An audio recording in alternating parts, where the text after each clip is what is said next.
Last class में हम लोग power in series RLC circuit ये टॉपिक पढ़ रहे थे। ठीक है। और इसमें हमने आपको कुछ इम्पोर्टेंट बातें समझाई थी पावर की वेव फॉर्म को ड्रॉ करके। दैट जो एवरेज पावर होता है वो होता है V R M S I R M S cos phi, that is V I cos phi. तो पावर के इंस्टेंटेनियस पावर के दो टर्म होते हैं, एक टर्म कांस्टेंट होता है, दूसरा टर्म जो कि अल्टरनेटिंग टर्म है जिसकी फ्रीक्वेंसी 2 ओमेगा है। तो सीरीज आरएल सर्किट में लोड यानी कि आर और एल दो लोड हुए, source applied voltage V M sine omega T है।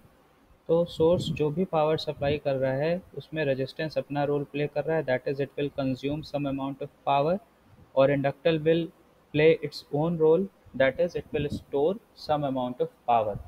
तो इंडक्टर क्या करेगा, कुछ अमाउंट ऑफ पावर जो है वो सोर्स और लोड के बीच में फ्लो कराता रहेगा, और रेजिस्टेंस क्या रहेगा, करेगा कुछ अमाउंट ऑफ पावर कंज्यूम करता रहेगा। तो ये फिनोमेना अकर होता है सर्किट में जब लोड में रेजिस्टेंस और इंडक्टेंस दोनों सीरीज में ऐड हो जाते हैं उस केस में।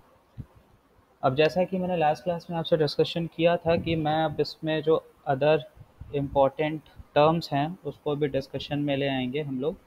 जैसे कि लास्ट क्लास में हमने आपको बताया था कॉस फाई को, इस कॉस फाई को कहते हैं पावर फैक्टर। क्यों पावर फैक्टर कहते हैं, बिकॉज जब हमने रेजिस्टेंस सिर्फ एज अ लोड लिया था तो पावर की वैल्यू आई थी v इंटू आई, और जब एज इंडक्टेंस लोड लिया था सिर्फ तो पावर की वैल्यू आई थी ज़ीरो, और जब एज अ कैपेसिटेंस लोड लिया था तो पावर की वैल्यू आई थी ज़ीरो। बट जैसे ही हमने आर और एल को साथ में लिया तो पावर हो गई वी आई और कॉस फाई। तो दैट मीन्स पावर में एक ये नया फैक्टर आ गया, इस वजह से इसका नाम पड़ गया पावर फैक्टर। तो पावर फैक्टर को डिफाइन करने के क्या तरीके हैं इसको देखिए। तो power factor,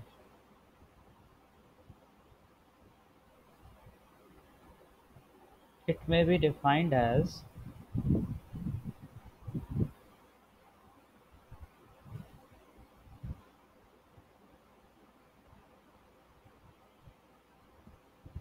cosine of phase angle. Phase angle means angle between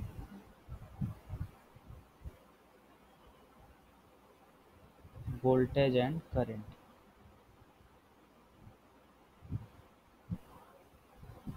अब ये वोल्टेज और करंट कोई भी वोल्टेज और करंट नहीं होगी, ये होगा अप्लाइड वोल्टेज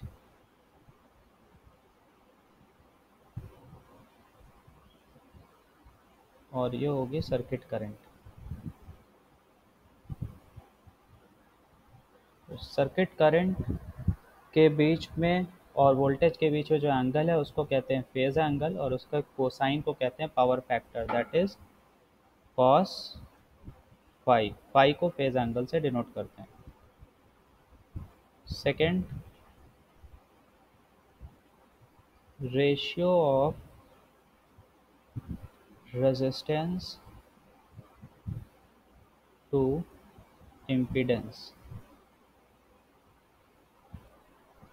इम्पीडेंस ट्रायंगल आप पढ़ चुके हैं। इम्पीडेंस ट्रायंगल में cos phi is equal to R by Z आएगा। तो cos फाई को डिफाइन करने का एक और ये तरीका है, that is ratio of resistance to impedance. इसके अलावा पावर फैक्टर एक और तरह से डिफाइन किया जा सकता है जो अभी हम आगे आपको पढ़ाएंगे, वो है रेशियो ऑफ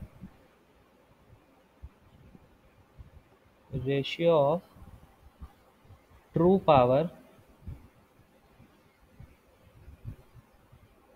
ट्रू पावर को एक्टिव पावर भी कहते हैं,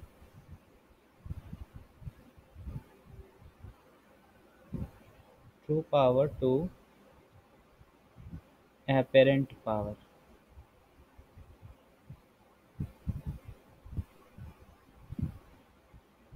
So cos phi is equal to active power और true power upon apparent power.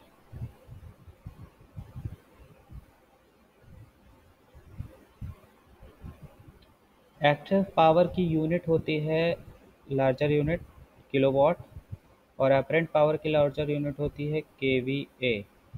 तो बुक्स में ये भी लिखा होता है के डब्ल्यू अपॉन के वी ए, इसका रेशियो पावर फैक्टर डिफाइन करता है।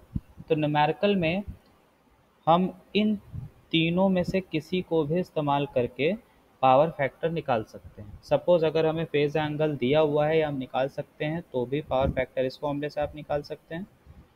अगर हमें न्यूमेरिकल में रेजिस्टेंस पता है, इम्पीडेंस पता है, तब हम पावर फैक्टर निकाल सकते हैं। या अगर हमें किलोवाट यानी कि एक्टिव पावर पता है और एपरेंट पावर पता है तो भी हम पावर फैक्टर निकाल सकते हैं। तो ये तीन तरीके हैं पावर फैक्टर को निकालने के।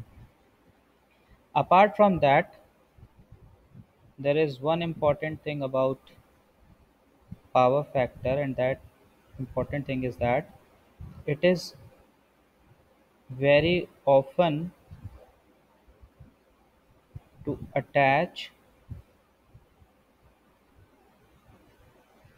word leading or lagging with the numerical value of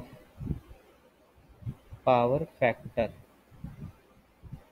ठीक है, जब पावर फैक्टर की न्यूमेरिकल वैल्यू लिखते हैं हम तो उसके साथ ये दोनों में से कोई एक वर्ड अटैच किया जाता है, लीडिंग या लैगिंग। इट डिपेंड्स अपॉन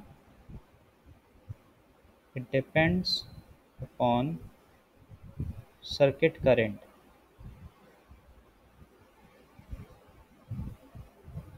मतलब इसका क्या है? इसका मतलब यह है,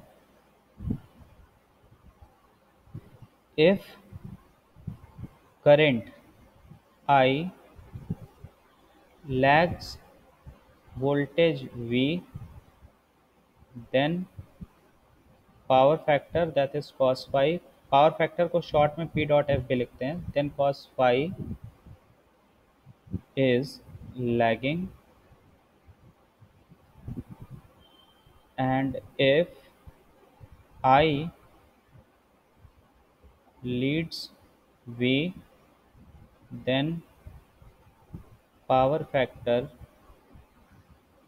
is leading।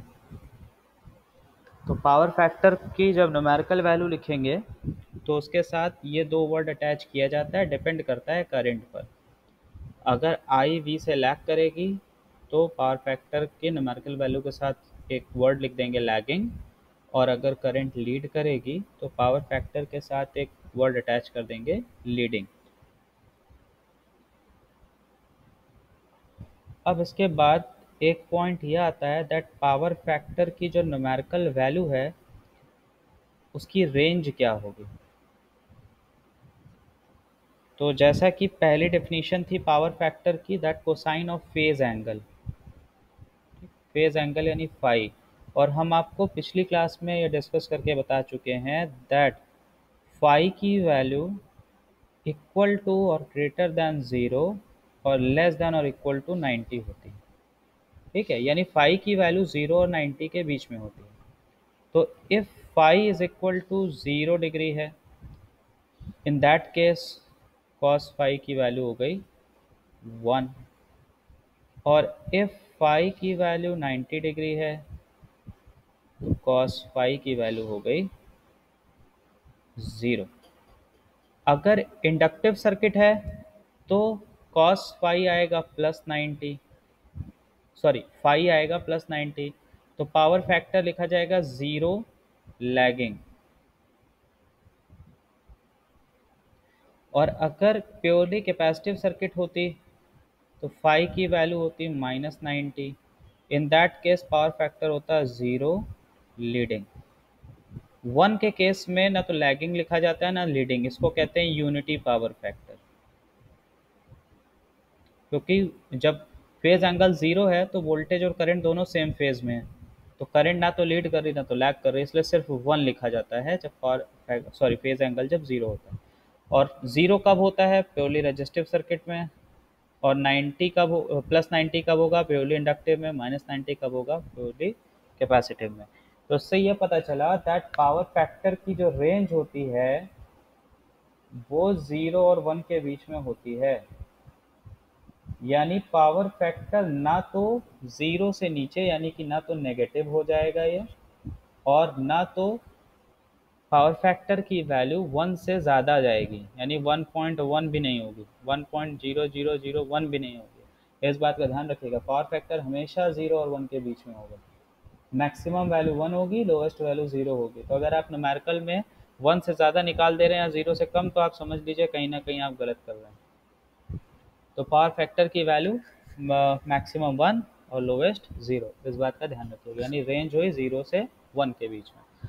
लास्ट क्लास में डिस्कशन में मैंने ये चीज़ आपको समझाई भी थी कि फेज़ एंगल जो है वो 0 और 90 के बीच में होगा। जब तक हम प्योरली रेजिस्टिव सर्किट की बात कर रहे हैं तो फेज़ एंगल 0 है, प्योरली कैपेसिटिव या इंडक्टिव सर्किट में फेज़ एंगल 90 है। लेकिन अगर आर या एल को कॉम्बिनेशन में ले लिया तो आपने फेजर डायग्राम में देखा था दैट फेज़ एंगल 90 से कम हो गया था। तो हमेशा फेज़ एंगल 0 और 90 के बीच में ही रहने वाला है, और पावर फैक्टर 0 और 1 के बीच में रहने वाला है। उसका ध्यान रखिएगा। ये बात आप लोगों को समझ में आई? किसी का कोई क्वेश्चन तो नहीं?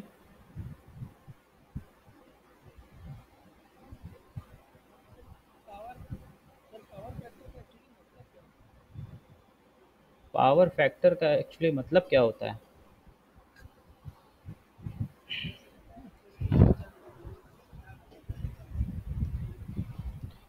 देखो बेटा, मैंने तुमको 3 डेफिनेशन लिखवाई पावर फैक्टर की, ठीक है? और ये तीनों डेफिनेशन आपको बताती है पावर फैक्टर के बारे में।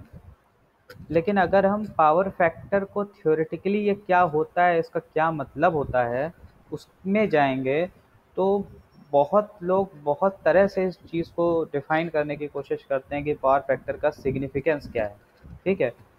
थ्योरेटिकली तो मैंने आपको 3 पॉइंट्स बता दिए कि थ्योरेटिकली पावर फैक्टर कैसे डिफाइन होता है। अब पावर फैक्टर का सर्किट में रोल क्या, मतलब इससे हमें पता क्या चलता है, क्यों होता है, इसका सिग्निफिकेंस क्या है, तो इसको समझाने की मैं कोशिश करता हूँ, शायद आपको समझ में आ जाए। मान लीजिए कि इलाहाबाद को, हमारे सिटी को, प्रयागराज को पावर मिल रही है एक पावर स्टेशन से, जहाँ पावर का जनरेशन हो रहा है, जनरेटिंग स्टेशन,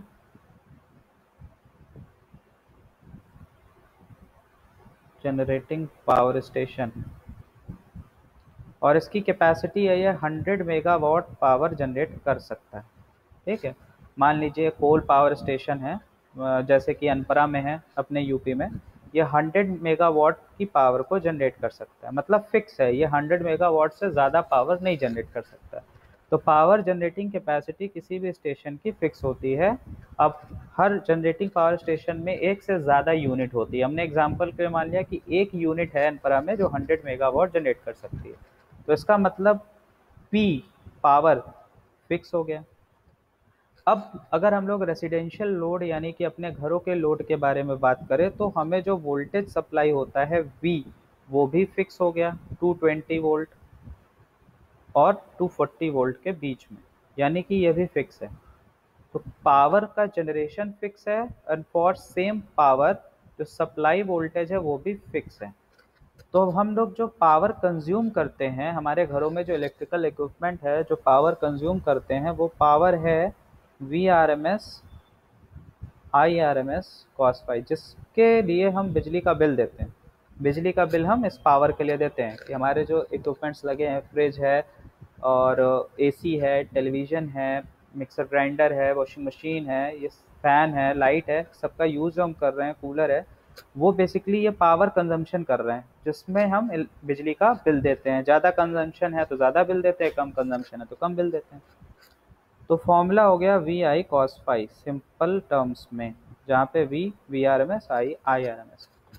अब यहाँ से अगर हम करंट को लिखें तो हम ये लिख सकते हैं P/V cos फाई। तो for fix power and fixed supply voltage, current is inversely proportional to power factor। ठीक। एंड पावर फैक्टर है क्या? Power factor is the ratio of resistance to impedance या cosine of the phase angle between voltage and current.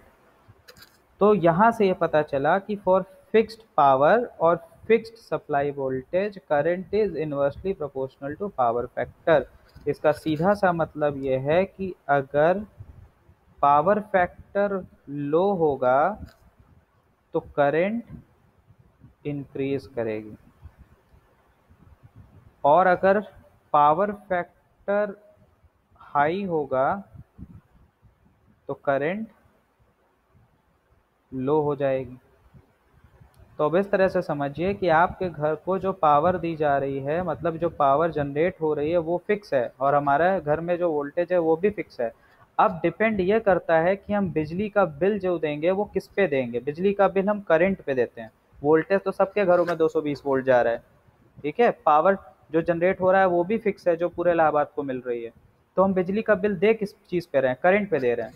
अगर हमारे equipment current ज़्यादा खींचेंगे, ज़्यादा draw करेंगे सप्लाई सिस्टम से, तो बिजली का बिल ज़्यादा आएगा। तो बिजली का बिल बढ़ कब रहा है? जब करंट हमारे घर में ज़्यादा जो है ड्रॉ हो रही है, हमारे जो हाउस होल्ड इक्विपमेंट्स हैं उनके द्वारा। और ये कब होगा? जो जो इक्विपमेंट हम यूज़ कर रहे हैं अगर उसका पावर फैक्टर पुअर है यानी कि लो है, तो करंट जो है वो डिमांड ज़्यादा हो जाएगी हमारे घर के अंदर। तो पावर फैक्टर का जो है 1 के पास रहना बड़ा ज़रूरी है। इसीलिए जो इक्विपमेंट इस्तेमाल किए जाते हैं कोशिश होती है कि पावर फैक्टर क्लोज टू 0.9 रहे, 0.8 रहे, पुअर ना हो। पुअर होने का मतलब ये है कि पावर फैक्टर 0.6 ना हो, 0.5 ना हो, 0.4 ना हो, इस तरह की रेंज में पावर फैक्टर ना जाए, क्योंकि पावर फैक्टर जितना लो होगा करंट की डिमांड उतनी ज़्यादा बढ़ेगी। करंट जो हमारा होल्ड हाउस होल्ड अप्लाइंसेज है वो करंट ज़्यादा ड्रॉ करेगा, और करंट ज़्यादा ड्रॉ होगा तो पावर का कंजम्पशन बढ़ेगा, पावर का कंजम्पशन बढ़ेगा तो बिजली का बिल बढ़ेगा। ये सिग्निफिकेंस है पावर फैक्टर का। तो अगर आप कोई भी इलेक्ट्रिकल इक्विपमेंट खरीदेंगे, एसी इलेक्ट्रिकल इक्विपमेंट, तो उसमें पावर फैक्टर का जिक्र होता है। अब पावर फैक्टर आप पूछेंगे लो कैसे होगा और हाई कैसे होगा, तो वो डिपेंड करेगा कि जो इक्विपमेंट है उसका नेचर क्या है। जैसे पावर फैक्टर हाई कब बढ़ेगा? जब सर्किट में इंडक्टिव इफेक्ट कम होगा और रजिस्टिव इफेक्ट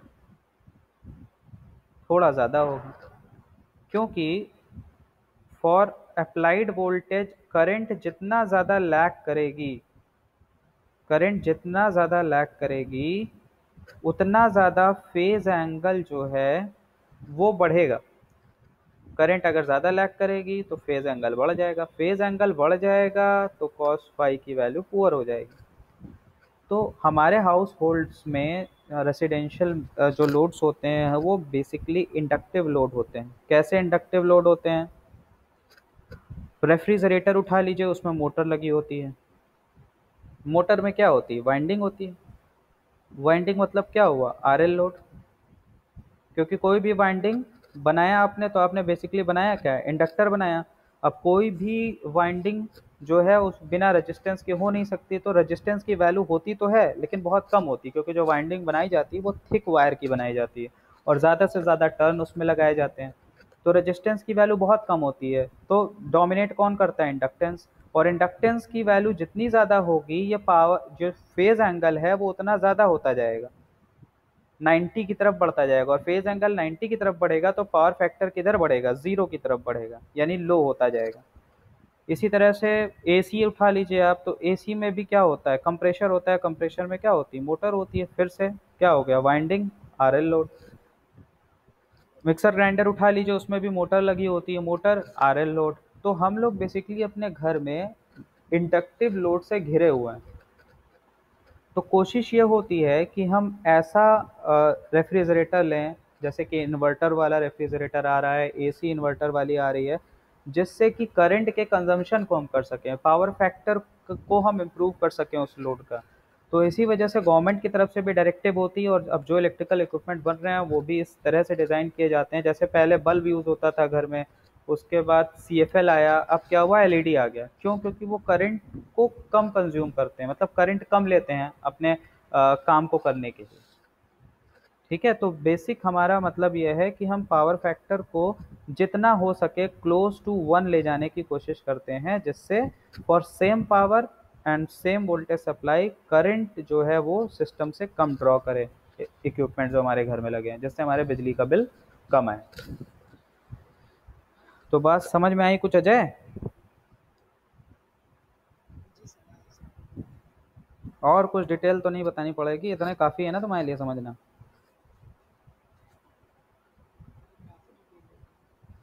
चलिए ठीक है। तो ये तो बात हो गई पावर फैक्टर की। अब क्योंकि बात छिड़ गई है तो फिर ये चीज़ पूरी भी हम कर देते हैं, क्योंकि एक टॉपिक है आपके कोर्स में, what are the causes of low power factor and how to improve it.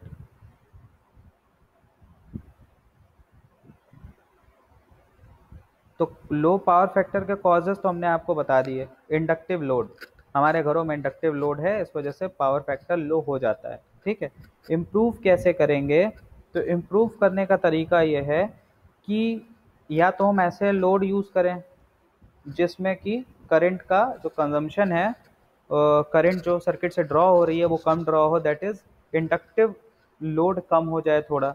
ठीक है, एक तो ये तरीका है। दूसरा, अगर ये नहीं हो सकता तो फिर तरीका यह है कि स्टैटिक कैपेसिटर्स का इस्तेमाल किया जाए।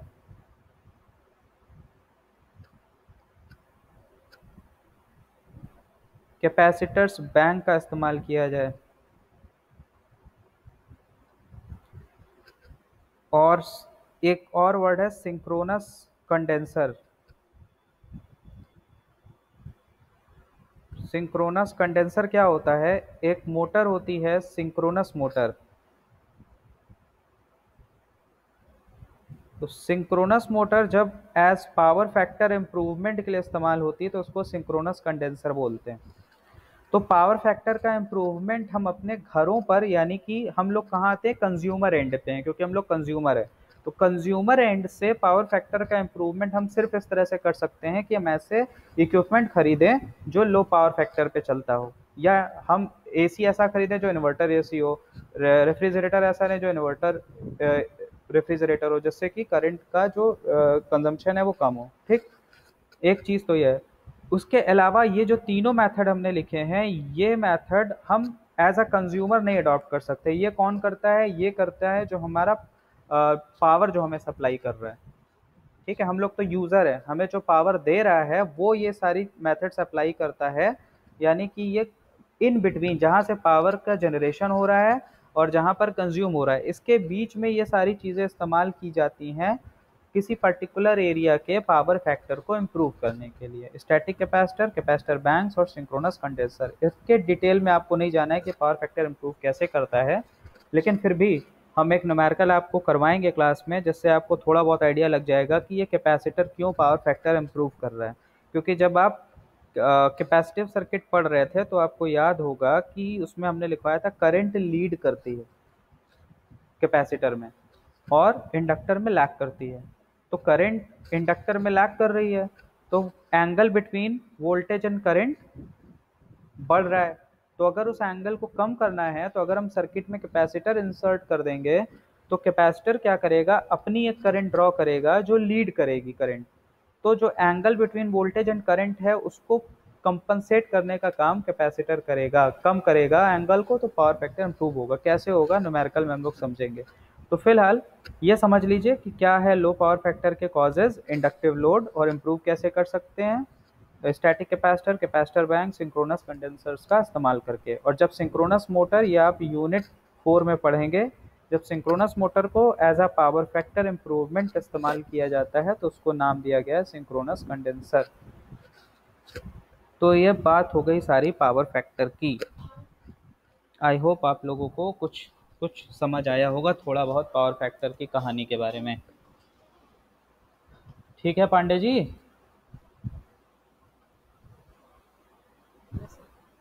ओके। अब एक और टर्म है इस चैप्टर में, वो है क्वालिटी फैक्टर। क्वालिटी फैक्टर को शॉर्ट में क्यू फैक्टर भी बोला जाता है। क्वालिटी फैक्टर और Q factor of a coil. अब आप पूछेंगे कॉइल क्या होती है, तो resistance in series with inductance. Resistance in series with inductance, this is known as coil. तो जब भी कॉइल की बात होगी, न्यूमेरिकल में अगर टर्म लिखा हुआ है कॉइल, तो आप समझ जाइए उसमें रेजिस्टेंस है। ऐसा मत मानिएगा कि रेजिस्टेंस नहीं है। कई न्यूमेरिकल ऐसे आते हैं जिसमें जिक्र ही नहीं होता है रेजिस्टेंस कहीं है, लेकिन हमको रेजिस्टेंस न्यूमेरिकल में खुद से निकालना पड़ जाता है कैलकुलेशन करने के लिए। तो जब भी सिर्फ कॉइल का जिक्र हो तो समझ जाइए कि रेजिस्टेंस और इंडक्टेंस सीरीज में लगे हुए हैं। लेकिन जब टर्म यूज हो प्योर कॉइल, तब इसका मतलब है कि कॉइल ऐसी है जिसमें सिर्फ इंडक्टेंस है। दैट मीन्स रेजिस्टेंस जीरो है। जब तक प्योर कॉइल नाम ना लिया जाए, तब तक आप ये मत मानिएगा कि रेजिस्टेंस जीरो है। तो बहरहाल अब हमें पढ़ना क्या है, quality factor of a coil. Quality factor of a coil का मतलब क्या है, हम क्या जानना चाहते हैं कॉइल के बारे में, क्या उसकी क्वालिटी होगी, कॉइल बनाई क्यों जाती है। तो जवाब है कॉइल बनाई जाती है मैग्नेटिक एनर्जी को स्टोर करने के लिए, मैग्नेटिक फील्ड बनाने के लिए किसी इलेक्ट्रिकल सर्किट में। तो वो कॉइल अच्छी होगी जो ज़्यादा मैग्नेटिक फील्ड बनाए, यानी जो ज़्यादा एनर्जी को स्टोर करे। बस यही जवाब है। क्वालिटी फैक्टर का क्या मतलब है, तो क्वालिटी फैक्टर एक कह सकते हैं दक्षता है, क्वालिटी है किसी कॉइल को चेक करने के लिए कि वो कितनी मैग्नेटिक फील्ड स्टोर कर रहा है। ज़्यादा स्टोर कर रहा है तो क्वालिटी फैक्टर अच्छा है, कम स्टोर कर रहा है तो क्वालिटी फैक्टर पुअर है। तो अब इसको डिफाइन कैसे करते हैं, इट इज डिफाइंड एज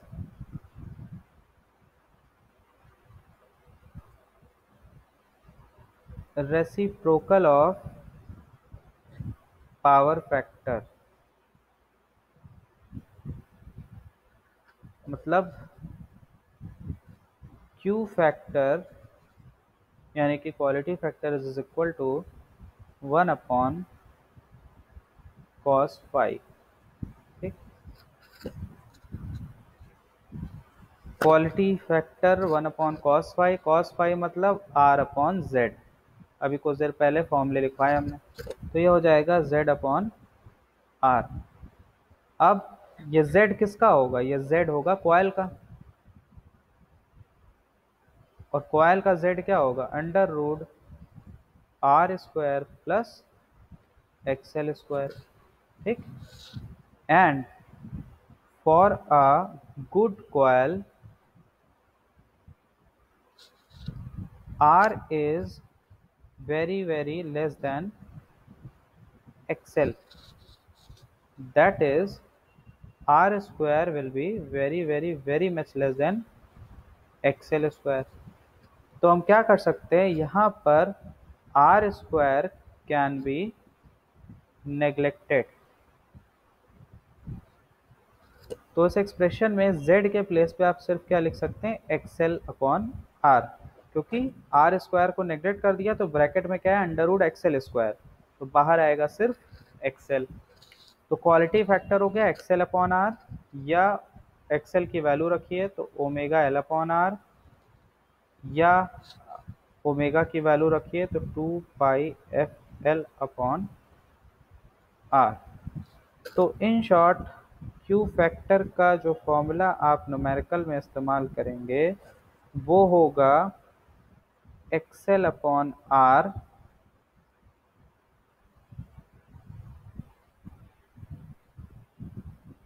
और ω/L/R, या 2πfL/R।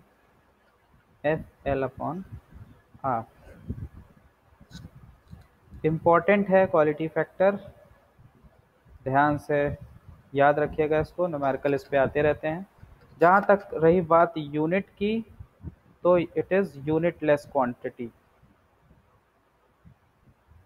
क्योंकि न्यूमरेटर और डिनोमिनेटर में जो दोनों टर्म हैं, एक्सेल की भी यूनिट ओम होती है, रेजिस्टेंस की भी यूनिट ओम होती है, तो इस वजह से ओम से ओम कैंसिल, कोई यूनिट नहीं होती इस टर्म की। ठीक है। अब आप लोगों में से कोई स्टूडेंट मुझे ये बता पाएगा कि क्या क्यू फैक्टर का और कोई फॉर्मूला हो सकता है जो यहाँ लिखा हुआ है, इसमें से आप समझ के बता सकते हैं इन तीनों वैल्यूज में से कि क्यू फैक्टर का हम कोई और फॉर्मूला भी लिख सकते हैं क्या?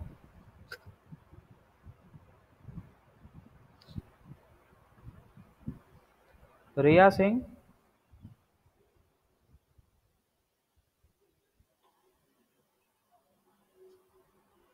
रिया सिंह हो क्लास में? बताओ बेटा, क्वालिटी फैक्टर का फॉर्मूला कोई और बना सकते हैं इन तीनों वैल्यूज को ध्यान में रखते हुए? इससे कुछ याद आ रहा है?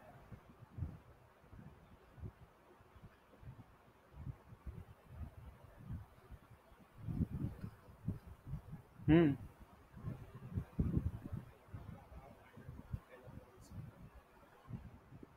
कि फिर से बोलो बेटा।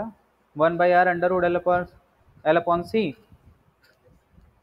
वो फॉर्मूला भी होता है लेकिन वो रेजोनेंस के केस में होता है। यहाँ रेजोनेंस नहीं पढ़ रहे हम लोग। हम्म। आवाज नहीं आई तुम्हारी रिया, कुछ बोल रही थी शायद।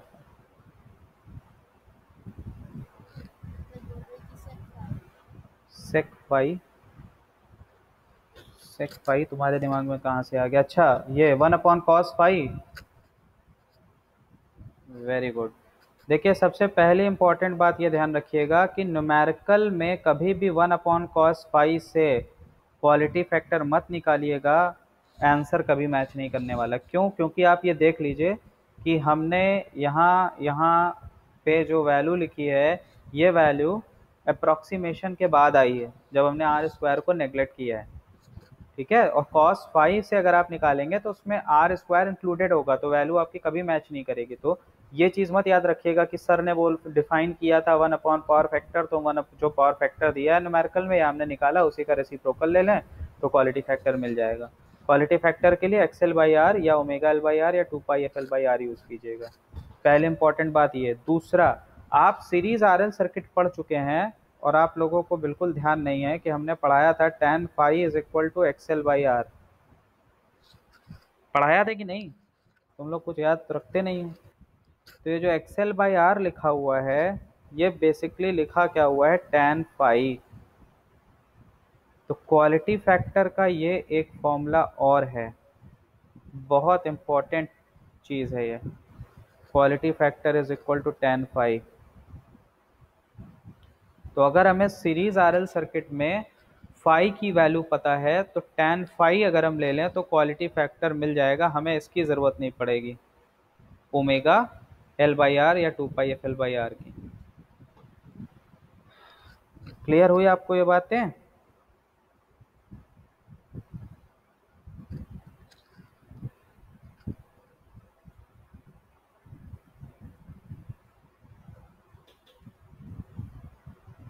किसी को कुछ पूछना है इस पॉइंट में, इस टॉपिक में?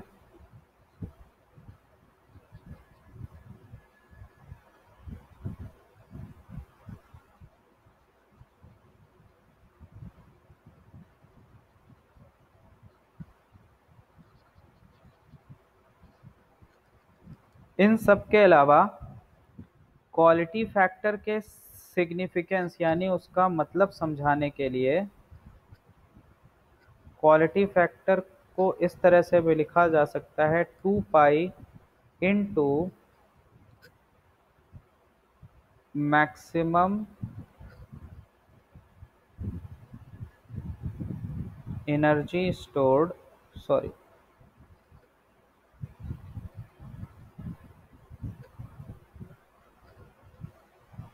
Energy stored per cycle upon energy dissipated per cycle. तो क्वालिटी फैक्टर का मतलब समझने के लिए एक ये फॉर्मूला भी इस्तेमाल किया जाता है। जितना ज़्यादा एनर्जी स्टोर होगी पर साइकिल, क्वालिटी फैक्टर उतना अच्छा होगा, और जितनी ज़्यादा एनर्जी डेसिपेट होगी पर साइकिल, क्वालिटी फैक्टर उतना पुअर होगा। तो ये बात हो गई क्वालिटी फैक्टर की। जैसा कि हेडिंग में लिखा है, ये क्या है, quality factor of a coil. तो इस बात का ध्यान रखिएगा कि क्वालिटी फैक्टर हमेशा कॉइल का ही निकलेगा, कैपेसिटर का क्वालिटी फैक्टर नहीं निकलेगा। यानी कि आरसी सर्किट में पावर फैक्टर नहीं निकलेगा, पावर फैक्टर निकलेगा तो सर्किट में सिर्फ कॉइल के लिए बात होगी क्वालिटी फैक्टर की। तो ये जो फाई लिखा हुआ है, ये फाई भी कॉइल का ही फेज एंगल होगा।